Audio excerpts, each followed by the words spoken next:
और वीडियो शुरू करने से पहले मैं आपको बता दूं, आज का जो वीडियो होगा वो नेशनल इमरजेंसी के ऊपर होगा, ठीक है। तो उससे शुरू करने से आप बता दूं कि अगर आपको इंडियन पॉलिटी के क्विज़ेस पर डे 10 क्वेश्चंस अगर आपको सॉल्व करने हैं तो आप मेरी इंस्टा आईडी पे जाके मुझे फॉलो कर सकते हैं for daily updates of the Indian polity questions. Daily मैं 10 क्वेश्चन वहाँ पे पोस्ट करता हूँ, आप वहाँ जाके वो क्वेश्चन सॉल्व कर सकते हैं और ये चेक कर सकते हैं कि आपकी क्या प्रोडक्टिविटी है इंडियन पॉलिटी को लेकर, ठीक है। तो मैं इंस्टा की आईडी अपनी नीचे डिस्क्रिप्शन में पिन कर दूंगा, आप जाके वहाँ विजिट कर सकते हैं, ठीक है। और इंडियन पॉलिटी के 10 क्वेश्चंस डेली सॉल्व कर सकते हैं, ठीक है, एज ए क्विज, ठीक। तो उससे आपका कॉन्फिडेंस भी बढ़ेगा और आपका क्या होगा, प्रिपरेशन और बूस्ट होगी, ठीक है। तो चलिए शुरू करते हैं अपना नेक्स्ट टॉपिक, ठीक है। Hello friends, welcome back to my channel. आज हम लोग डिस्कस करने वाले हैं emergency provisions, most important from the exam point of view और your knowledge point of view also. So let's get started. The emergency provisions are contained in part 10, 5, 13, 18th of the Constitution from Article 352 to 360, ठीक है, 352 से 360। These provisions enables the central government to meet any abnormal situations effectively। किसी भी तरह की कोई भी अचानक से समस्या आ जाए, आपत्ति आ जाए, इमरजेंसी में आपत्ति आ जाए तो उसको अच्छे से उससे निपटने के लिए ये सेंट्रल गवर्नमेंट को ताकत देती है, फोर्स देती है, बल देती है, ठीक है। The rationale behind the incorporation of these provisions in the Constitution is to safeguard the sovereignty, unity and integrity and security of the country।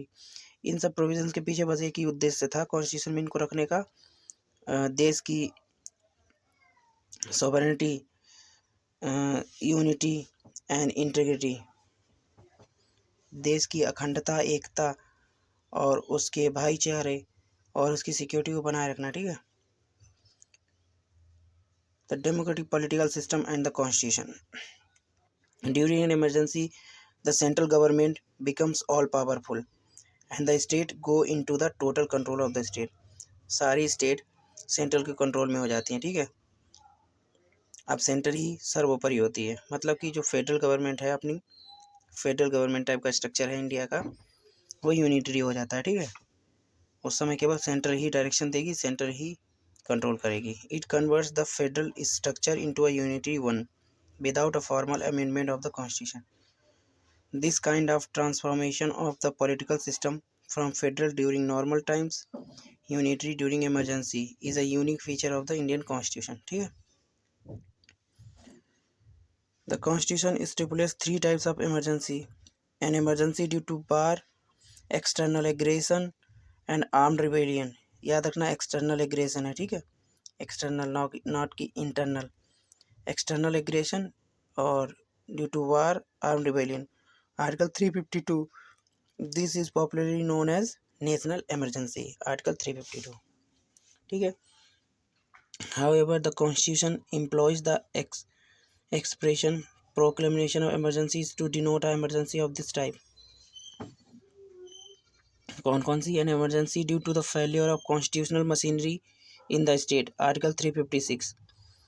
This is popularly known as President's Rule। It is also known by the other name State Emergency और Constitutional Emergency, ठीक है। Other name से भी पूछा सकता है कि what is constitutional emergency या कॉन्स्टिट्यूशनल इमरजेंसी इम्पोज्ड है तो उसमें पूरा कंट्रोल किसका होगा, तो आप नेशनल इमरजेंसी नहीं होगी, वहाँ होगी आर्टिकल 356 यानी कि प्रेसिडेंट रूल या स्टेट इमरजेंसी ऑल्सो, ठीक है।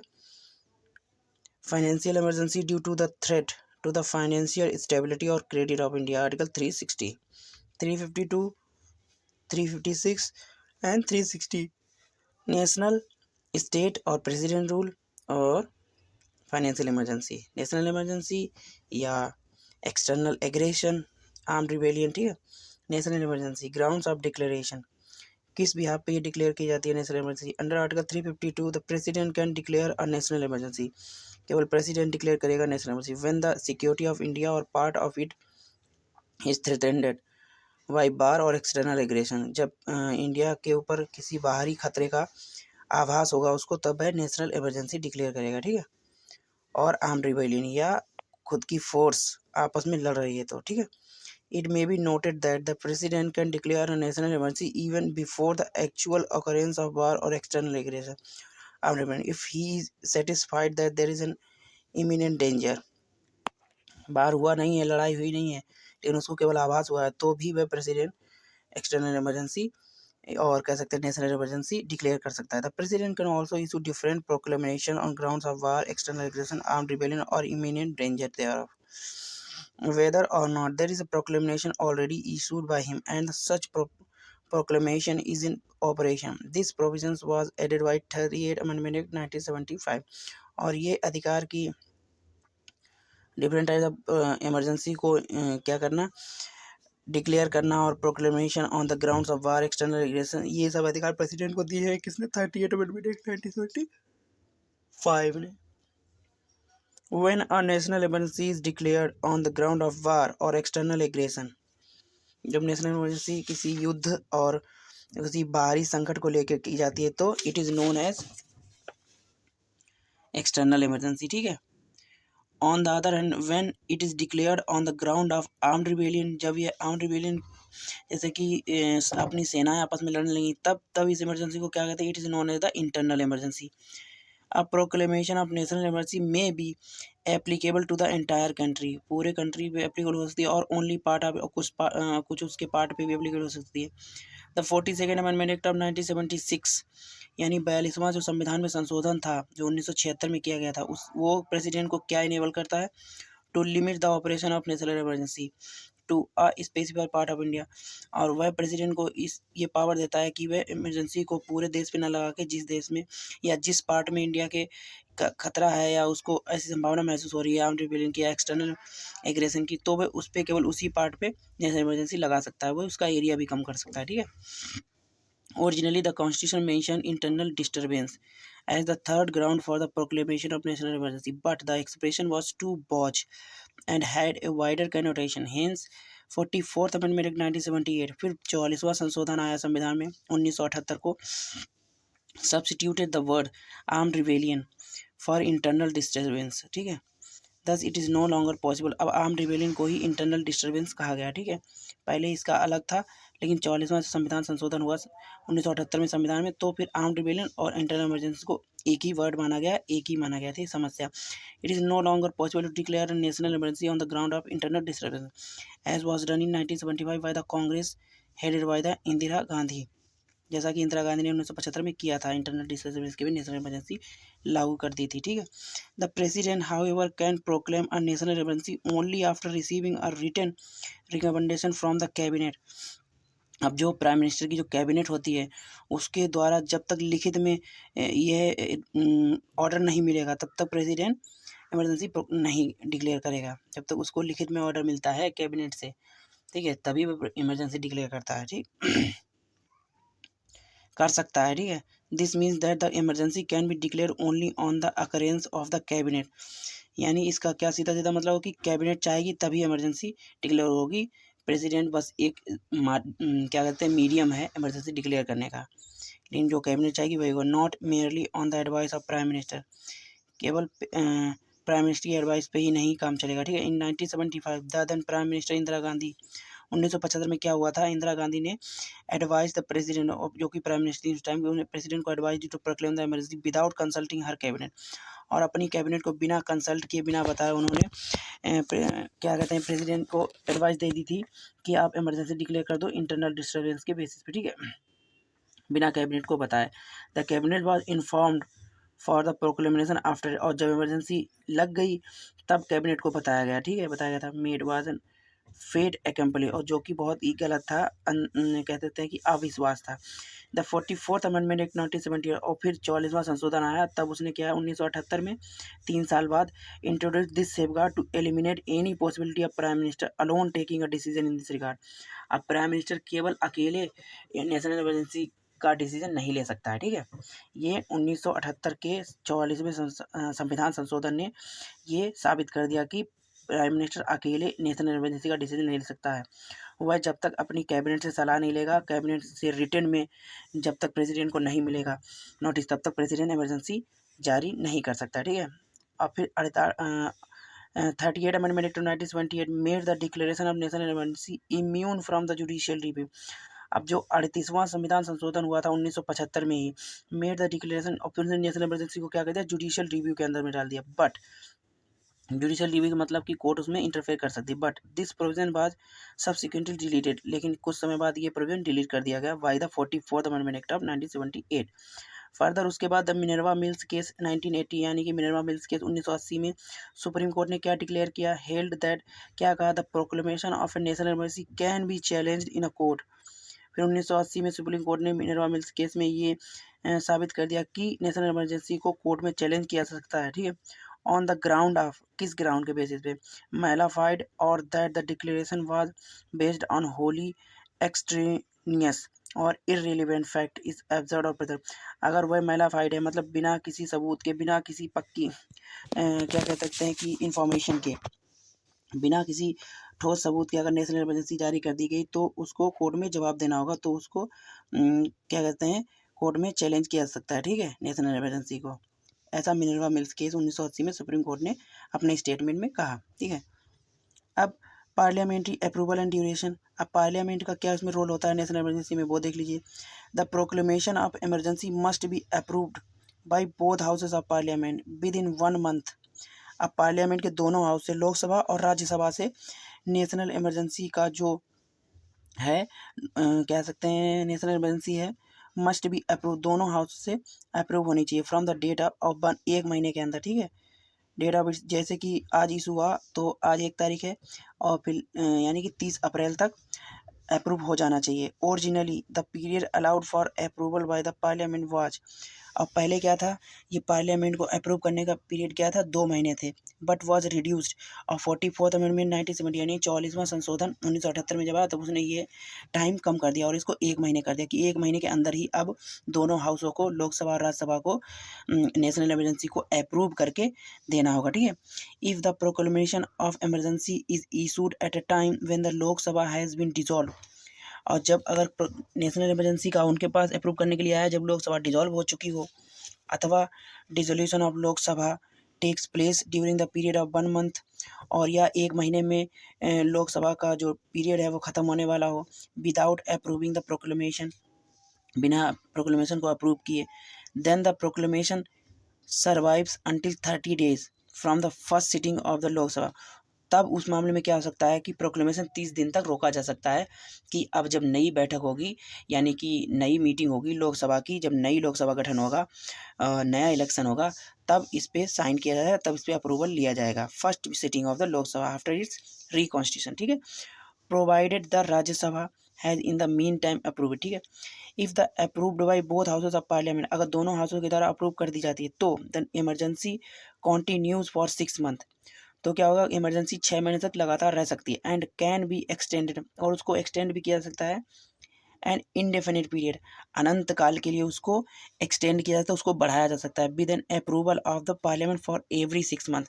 लेकिन क्या होगा, उसको हर 6 महीने में पार्लियामेंट के दोनों हाउस का अप्रूवल चाहिए होगा, तब उसको अनंत काल के लिए बढ़ाया जा सकता है, ठीक है।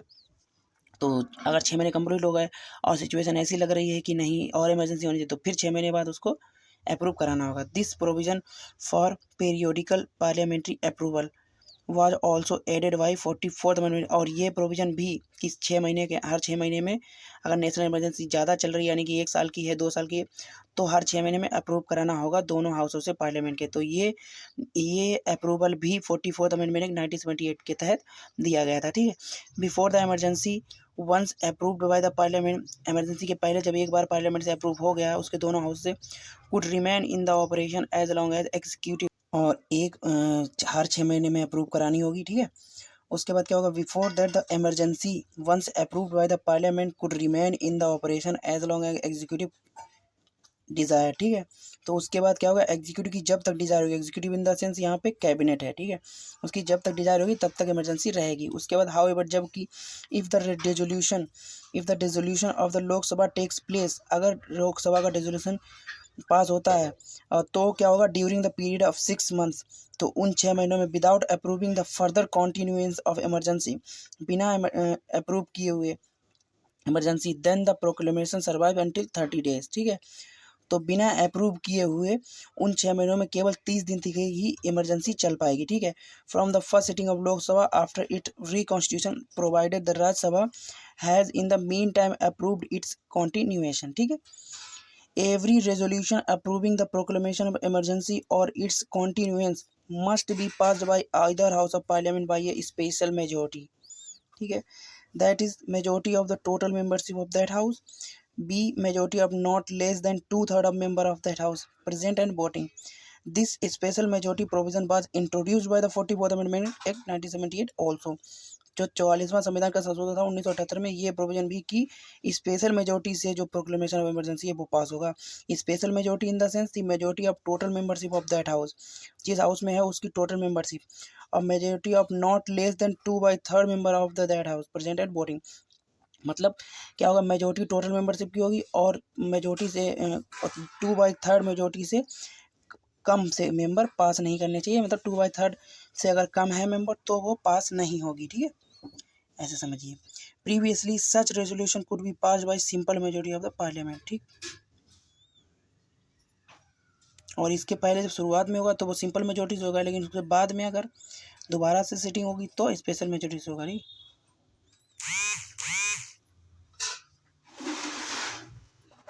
Revocation of proclamation, a proclamation of emergency may be revoked by the president at any time by subsequent proclamation. Such as proclamation does not require the parliamentary approval.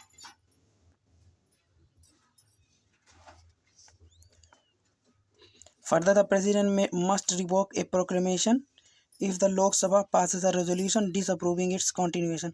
अगर लोकसभा इसका अप्रूवल डिसकंटिन्यू कर देती है तो प्रेसिडेंट इसको emergency को हटा देगा, ठीक है। अगेन फिर से दिस सेफगार्ड वाज इंट्रोड्यूस्ड, और ये सेफगार्ड भी 44th अमेंडमेंट एक्ट 1978 के तहत दिया गया था, क्योंकि लोकसभा चाहेगी तभी तब तक रहेगी। कुल मिला के कहना चाहिए लोकसभा चाहेगी तभी तक इमरजेंसी रहेगी, अगर लोकसभा डिसअप्रूव कर देती है तो प्रेसिडेंट को ये हटाना पड़ेगा, ठीक।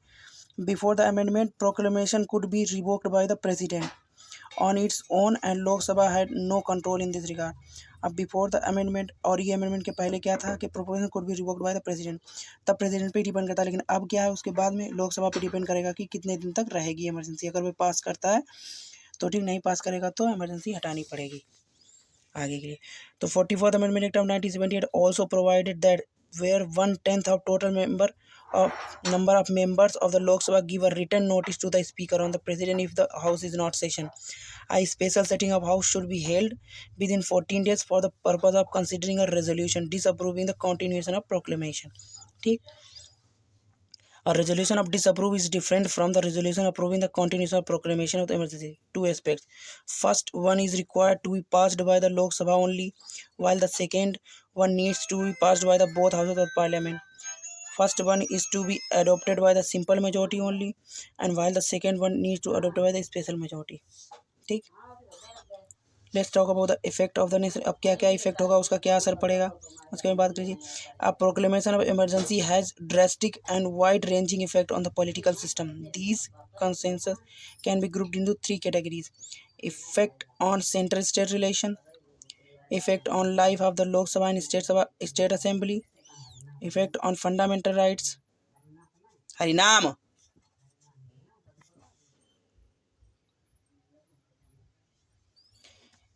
इफेक्ट ऑफ नेशनल इमरजेंसी, तो क्या इफेक्ट होंगे उसके देखिए। Effect on the central state relation पे भी इफेक्ट पड़ेगा, effect on life of the लोक सभा एंड स्टेट असेंबली के भी इफेक्ट पड़ेगा, इफेक्ट ऑन फंडामेंटल राइट्स पे भी, ठीक है। अब क्या क्या किस पे क्या इफेक्ट पड़ेगा इसके बारे में हम लोग कल बात करेंगे। आज के लिए इतना ही, ठीक है। Thank you.